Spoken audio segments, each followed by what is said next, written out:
Good evening, church. My name's Ruby and I'll be reading the Bible for us tonight. The Bible reading tonight comes from 1 Samuel, chapter 30, verses 1 to 20. I'll just give you a minute to find it. David and his men reached Ziklag on the third day. Now the Amalekites had raided the Negev and Ziklag. They had attacked Ziklag and burned it, and had taken captive the women and everyone else in it, both young and old. They killed none of them, but carried them off as they went on their way. When David and his men reached Ziklag, they found it destroyed by fire, and their wives and sons and daughters taken captive. So David and his men wept aloud until they had no strength left to weep. David's two wives had been captured, Animah of Jezreel and Abigail, the widow of Nabal of Carmel. David was greatly distressed because the men were talking of stoning him. Each one was bitter in spirit because of his sons and daughters. But David found strength in the Lord his God. Then David said to Abiathar, the priest, the son of Ahimelech, "Bring me the ephod." Abiathar brought it to him, and David inquired of the Lord, Shall I pursue this raiding party? Will I overtake them? "Pursue them," he answered. "You will certainly overtake them and succeed in the rescue." David and the 600 men with him came to the Besar Valley, where some stayed behind. 200 of them were too exhausted to cross the valley, but David and the other 400 continued the pursuit. They found an Egyptian in a field and brought him to David. They gave him water to drink and food to eat, part of a cake of pressed figs and 2 cakes of raisins. He ate and was revived, for he had not eaten or drunk any water for 3 days and 3 nights. David asked him, "Who do you belong to? Where do you come from?" He said, "I am an Egyptian, the slave of an Elkamite. My master abandoned me when I became ill 3 days ago. We raided the Negev of the Kerats and some territory belonging to Judah, and the Negev of Caleb. We burned the Ziklag." David asked him, "Can you lead me down to this raiding party?" He answered, "Swear to me before God that you will not kill me or hand me over to my master, and I will take you down to them." He led David down, and there they were, scattered over the countryside, eating, drinking, and reveling because of the great amount of plunder they had taken from the land of the Philistines and from Judah. David fought them from dusk until the evening of the next day, and none of them got away, except 400 young men who rode off on camels and fled. David recovered everything the Alchemites had taken, including his 2 wives. Nothing was missing, young or old, boy or girl, plunder, or anything else they had taken. David brought everything back. He took all the flocks and herds, and his men drove them ahead of the livestock, saying, "This is David's plunder." Thank you. Good evening, everyone. Hello. I hope you're all going well. It's so good to be here without masks, singing, sitting a bit closer. It's so good. So we have been it's been a big but beautiful journey through 1 Samuel, and I'm a little bit sad that tonight is going to be our last night in it. But I am excited for what God has for us for tonight. And so we are going to see how following God means finding strength through dependence on Him. And so to get us in the mindset of this passage, I want you guys to all think of a time where you were completely dependent on someone else, where you couldn't do it on your own, you needed someone else to help you. So I've got an example that comes to mind for me. So I grew up in a suburb called Dumbarton, and it's in Wollongong, but it's pretty much out of the way of everywhere else in Wollongong. It's kind of set back a bit in the mountains. Most of you have probably never heard of it. Most of my friends had never heard of it. But I grew up there, and there was absolutely no way I could get anywhere without relying on my family. I'm talking like it was literally a 4-kilometre walk from my house to the next road, and you were still in the middle of nowhere. And there was certainly no public transport. It was very, very much out of the way. I heavily, until I got my license, relied on my family. Without them, I physically wasn't getting very far. And so that's a light-hearted example, but we all have stories of times when we needed other people. That is just life. It is impossible to go through this life entirely on your own without other people helping you out. And that is one of the most fundamental things about being a Christian and about following God, is that we are utterly dependent on Him. Firstly, for our salvation, hopefully all of you, especially those of you who know Jesus, know that there is nothing that we can do to be saved. That is all 100% God. But secondly, we need God to help us to follow Him day to day. And this is what we see in David's story tonight. So if you remember back in this journey, Saul was made king of God's people. But he wasn't a very good king. He wasn't really that good at listening to God and following through on what God wanted him to do. So God said, "Nah, you aren't going to be king anymore. I've got a new guy who is going to listen to me, who's going to follow me, who's going to lead my people." And that man's name is David. So we're at this point in the story now where Saul is still king, but it is getting pretty dicey. He is on a downward slope in the biggest way. He actually dies very soon. It is really, really sad. So Saul is still king, but his life is his leadership's not good. He is in a world of trouble at the moment. He's going down. David is rising up. God's preparing him to be the next king. We're starting to see more of David's character. God's teaching him. God's leading him. And that is about where we're at in the story tonight. And one of the main differences between these two men is their dependence on God. We have seen, if you've been on this journey with us, that so often Saul just likes to do his own thing. God will tell him something and he'll kind of like half follow through on it, or like not really, or will for a bit and get over it and then do his own thing. He isn't great at sticking it through and following God the whole way. But David is a very different guy. He is living a life dependent on God and the strength that God gives him. So in this story tonight, the Amalekites, they are enemies of Israel. They have raided Ziklag, which is a town where the Israelites were living. And they burnt it down, they took all the people and captured them, all the women and children. And immediately in this first verse, we are seeing a way that Saul has failed his people. If you go back to 1 Samuel 15, God actually tells Saul to destroy all of the Amalekites. And Saul half does it, but doesn't fully do it. And now the Israelites are paying the consequences of Saul not following through. So Ziklag is raided, the Israelites are stolen, and David and his men are coming home to a city on fire. And I cannot even imagine how horrible this is. These men are expecting to come home to their families. Instead, their families are captured and their homes are destroyed. And this is what it says in verse 4. It is a tragic picture. So David and his men wept aloud until he had no strength left to weep. David's 2 wives had been captured. It is tragic and heartbreaking, and it is only getting worse for David. The men who were with David were furious. And verse 6 tells us this: David was greatly distressed because the men were talking of stoning him. Each one was bitter in spirit because of his sons and daughters. And you might step back and be like, well, what's that about? That doesn't seem very fair. David didn't do this to them. His wives got captured as well. But this actually makes a lot of sense.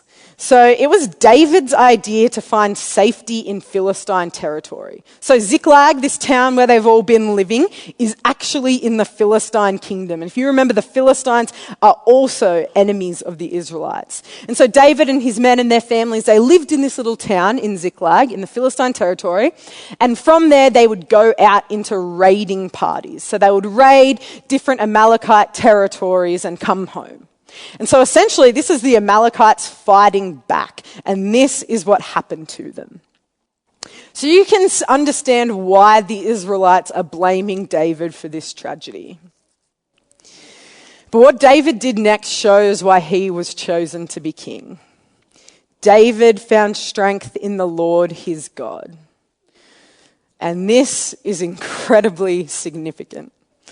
When David was in his toughest position, his home destroyed, his family captured, his men literally wanting to kill him, he goes and finds strength in God. Remember, just before it says he had been weeping until he had no strength left. David had nothing within himself, but he found strength in God. And the significant thing about this is that it's personal. This relationship between God and David is personal. It says he found strength in the Lord, his God. And this kind of personal, intimate relationship that we see there between David and God is not one that we have seen yet displayed in Saul and God. But then what does David do with this strength from God? Verse 7 tells us, "Then David said to Abiathar the priest, the son of Ahimelech, 'Bring me the ephod.'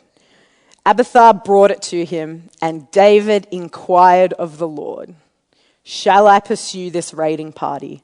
Will I overtake them?'" David asked God what he should do. He didn't get filled up from God and then he's like, right, all right, let's go, let's get him, let's do it. He stops, he got his strength, and he asked God what he should do. He is completely dependent on him. And this is incredibly different to what the Israelites used to do. If you remember way back in 1 Samuel 4, the Israelites marched themselves into this battle with the Philistines. They didn't care about God. They didn't ask him. They did nothing. They were like, we're just going to go. We're just going to fight them. And then this battle turns pretty bad for the Israelites. And they're like, oh, I don't really understand why God's doing this. I know what we'll do. We'll bring out the Ark of the Covenant. God will fix this mess. It's going to be all good. Yep, we're sweet. It did not end like that. The Ark of the Covenant got captured and taken into Philistine territory. The Israelites were trying to do it in their own strength. And when they failed, they tried to wheel God out like a magic fix that would make it all better. The Israelites are not used to living dependent on God. But that is why David is the right guy to lead these people. He finds his strength through depending on God. So let's look what happens. God says in verse 8, "Pursue them, you will certainly overtake them and succeed in the rescue." So that's what David did. He went out. But it's important to realize that David's dependence on God didn't stop here. David doesn't actually know who took the people, who burnt the city, or where they went. He probably has a pretty good idea that it was the Amalekites, but he doesn't know that for sure. We're given a ton of information about what's happening in verse 1 and 2 of this chapter, but David has no idea. Him choosing to go and to find this party is a complete act of faith still. And so they set out, and these men are exhausted. Remember that they were returning home when they found this horrible situation. They were expecting to be at home resting, but they are back out there, marching straight back out for another fight. These men did not have the energy for this physically. There were 600 men with David, but in verse 10, we are told that 200 of them were too exhausted to cross the valley. Those men literally could not continue. This is a sad and bleak picture. The men are exhausted. 200 of them can't carry on. They don't know exactly where they're going or what they're going to find when they find the raiding party. But David and 400 of his men kept going because God told them to go. And this is the incredible strength that David and his men find in God. They are utterly dependent on him. Without God, they are more stranded than I was in Dumbarton without a license. It is a bad, bad situation. But you know what the beautiful thing about God is? Is that He will always show up for you, and He will always give you the strength and the ability to do what He has asked you to do. And God shows up for David and his men in a huge way. So we're going to skip now through verses 11 to 16 and hear what happens. They found an Egyptian in a field and brought him to David. They gave him water to drink and food to eat. He ate and was revived, for he had not eaten any food or drunk any water for 3 days. David asked him, "Who do you belong to? Where do you come from?" He said, "I am an Egyptian, the slave of an Amalekite. My master abandoned me when I became ill 3 days ago." David asked him, "Can you lead me down to this raiding party?" He led David down, and there they were. Here the Israelites are, searching for the Amalekites, not really sure where they're going, and God brings them a slave who knows exactly where the Amalekites are. That could only have been by God's provision, that they stumbled across this little servant dude, literally he had been left there for dead. They revive him, and he leads them there. David listened, obeyed, was strengthened by the Lord, and now God was helping David do what he was asked to do. But now that the Israelites have arrived, they see that there are a lot of Amalekites. We don't know the exact number, but it's somewhere upwards of 1,000, maybe several thousand. We're not really sure. But what we do know is it's David and 400 exhausted men who are ready to faint. This is not looking like a fair fight against potentially thousands of well-fed and well-rested soldiers. But David knows that God is on his side. God has gotten them this far, and he is not going to stop now. Verse 17, David fought them from dusk until the evening of the next day, and none of them got away, except 400 young men who rode off on camels and fled.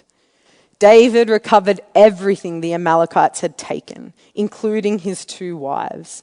Nothing was missing, young or old, boy or girl, plunder or anything else they had taken. So not only did David recover everything that was stolen from them at Ziklag, he actually got all the plunder from all the other places that the Amalekites raided. So this was a very, very successful rescue mission, and then some. And this was all because David depended on God for his strength. There is absolutely no way he could have done what he did without God. Anyone would have called him crazy for going on that mission. It looked terrible, but God was on his side and he helped him do it. And this is the posture of complete dependence on God that we are called to have as we follow him. And if you need more convincing about how serious this is, listen to what Jesus has to say about himself. He says, "By myself I can do nothing. I do nothing on my own, but speak just what the Father has taught me." Jesus, who is fully God, is utterly dependent on his Father. Jesus is, without question, the most dependent human being who ever lived. Because he can't do life on his own, he prays, and he prays, and he prays. Luke tells us that Jesus would often withdraw to lonely places and prayed. If Jesus, who is also unquestionably the most capable human being who ever lived, since, he is fully God, if he still completely depended on the Father for everything that he did, then it's pretty safe to say that we need to depend on God in the same way. If we ever think, I don't really need to pray about that, it's all good, or I got this situation under control, then what we're really saying is that we've got stuff more under control than Jesus did when he was walking this earth. And we don't need to think very hard about that to realize how ridiculous that claim is. So if David isn't a good enough example for why we need God and why we need to ask him for things and to rely on him and to ask his opinion on stuff, then hopefully Jesus is. But I guess then the next big question is, how do we live a life finding strength through depending on God? What does that actually mean? Well, I think the first step is acknowledging that we do need God. Not that we need him in a particularly bad day when things are hard, or need him when we feel lost, but acknowledging that we need him for everything. And this can be really, really hard because in so many days we don't feel like we need God for our everyday lives. It seems like we can go through a typical day without God and we would be just fine. But when we do that, we forget that everything we have actually comes from God. Most of us are able to live pretty good, pretty comfortable lives on our own. And that is because God has provided so generously for us. I try to remind myself of my dependence on God every single day because I find it so easy to forget. And every day I try to pray, Father, please give me everything I need today to do your will. And at the start of the day, I don't exactly know what I'm going to need from God for that day. Maybe it's extra patience, maybe it's extra love, maybe it's wisdom, maybe it's kindness, maybe I need to be more generous. I don't know what it is, but whatever it is, I know I can't do it by myself. I need God to do it through me. But that's good, right? That's kind of the point, that I can't do it. It's finding strength through depending on God.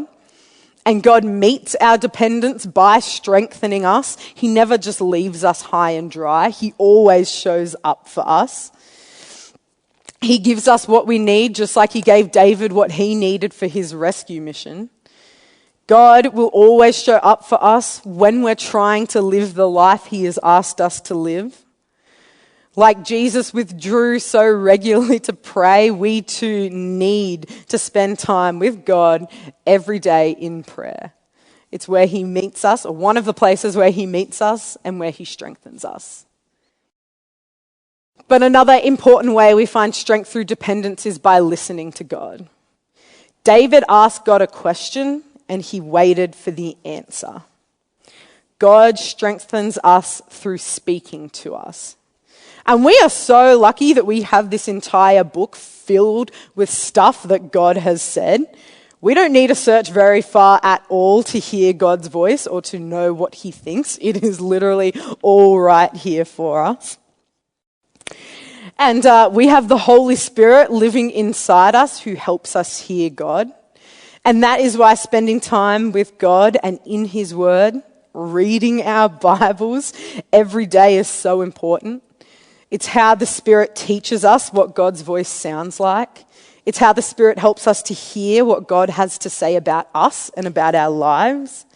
It's where the Spirit teaches us what God is asking us to do. And the Spirit strengthens us as he reminds us who God is. I've been so encouraged this week by spending time in this passage. The Spirit has reminded me of how much I deeply need God and that he will always show up for me and help me do what he's asked. And finally, God strengthens us through each other. We aren't called to follow God alone, but to be part of a family who follows God. There are times where life will get tough and we need each other. David did. One of the times when Saul was chasing David, trying to kill him, Saul's son Jonathan really helped David out. 1 Samuel 23 says this, Saul's son Jonathan went to David at Horesh and helped him find strength in God. Don't be afraid, he said. My father Saul will not lay a hand on you. You will be king over Israel and I will be second to you. Even my father Saul knows this. Jonathan helped David find strength in God. And how did he do that? he did it by reminding David of God's promise. We are all going to have times in our life where we forget what God has said. When we feel sad or we feel crushed or we feel so stressed that we can't see God anymore, we can't see the truth of his promise, and we need each other. We need friends and family who are going to point us back to Jesus and say, hey, remember that God's got this. Remember God's got you. He hasn't abandoned you. It's going to be okay. It's going to be okay. Surround yourself with people who point you back to Jesus. People who pray for you and encourage you and remind you what God is like, what God has said, and who you are as God's child. Be that friend to other people, because we all have times in our life where we need that encouragement and love. And I think that the last thing that we really need to think about tonight is that what do we actually need God's strength for? Like I said before, most of us could live pretty good, pretty comfortable lives just doing what we normally do in our week. We can be strengthened through prayer, through spending time in the Word, and through other people, but what is the point of it? Well, there are actually countless reasons why we need God's strength, but I'm going to mention just a few. Firstly, to resist sin.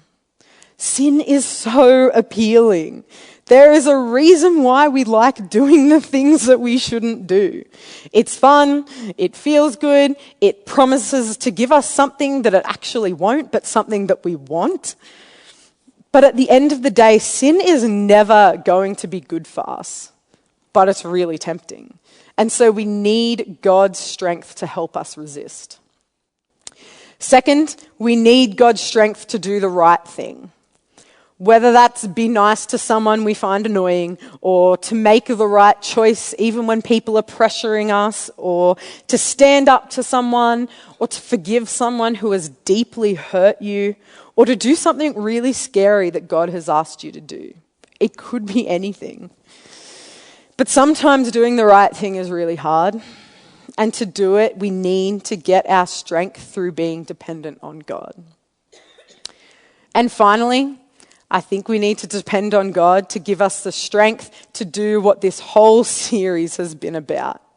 Strength to follow God and to follow the leaders he has put in our life. There are always going to be times when this is hard. Following God can be hard.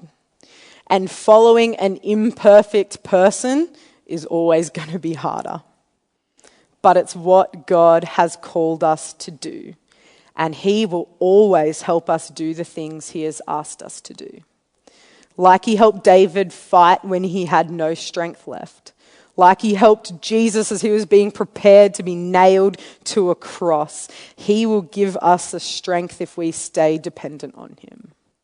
So stay dependent on him. May not always be the most comfortable position, but it's the best one. And because following him day to day is the best decision that we could ever make. Let me pray. Father, I thank you that you are good. I thank you that you lead us. I thank you that you also walk beside us, that you live inside of us, that you are kind and you are gentle, and that you take us by the hand as we follow Jesus. I pray that you will give us the strength to listen to the things that you are placing on our hearts, the strength to follow those above us, and above all, the strength to follow you for the rest of our days.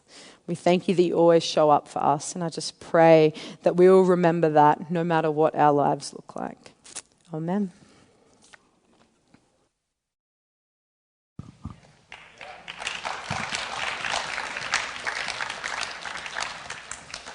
Thanks, heaps, Ruth. I love that. I love the idea of acknowledging that, we so need God and we need him to do different things every day, and asking him every day